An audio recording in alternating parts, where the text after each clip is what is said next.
For the third topic, we're going to compare the reading achievement of the intervention group and the control group at the end of the school year. So we're looking at two different separate groups, the intervention group and the control group. So we're really answering the big question here. At the end of the year, just looking at the reading achievement scores in T2, time 2, do the students in the intervention group have a higher reading score than students in the control group? So the idea here is that we want the intervention to have a positive effect.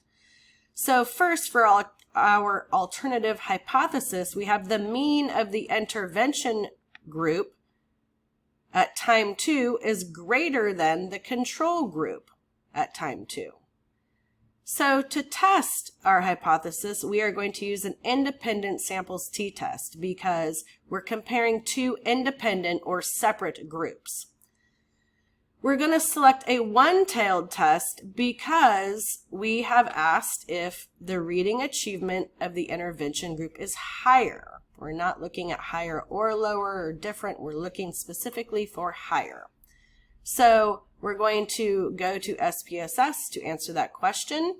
We're going to, well, first I want to note that here is the group, and there are group 1 and group 2 are our grouping variables here. So we're going to go to Analyze, and we're going to compare means because that's what t-tests do, and we're going to select independent samples.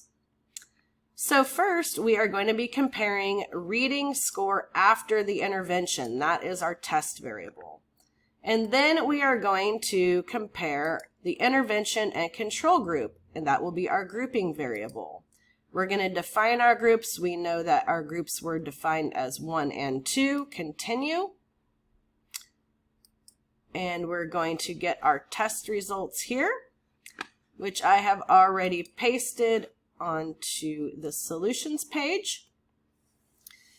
So here is the next question is, what is the mean for reading achievement at time 2 for the intervention group? So here in our group statistics, we have the intervention group, we have the number of students, and then we have the mean.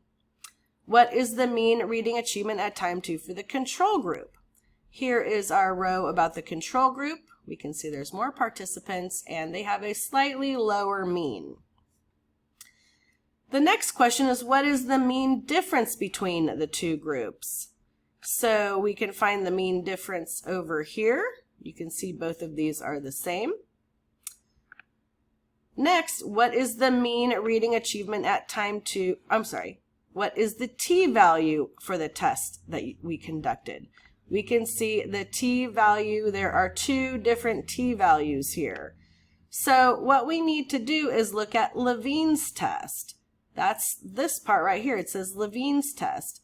And if this significance value is larger than 0.05, we assume that the variances are equal. And we're going to read the top row of results. So I've described that down here on this item.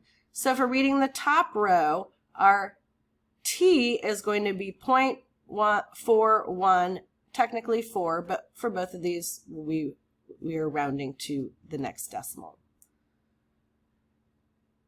But then we can look at the p-value is going to be listed over here. We're doing a one-sided test, so we're going to read this top value.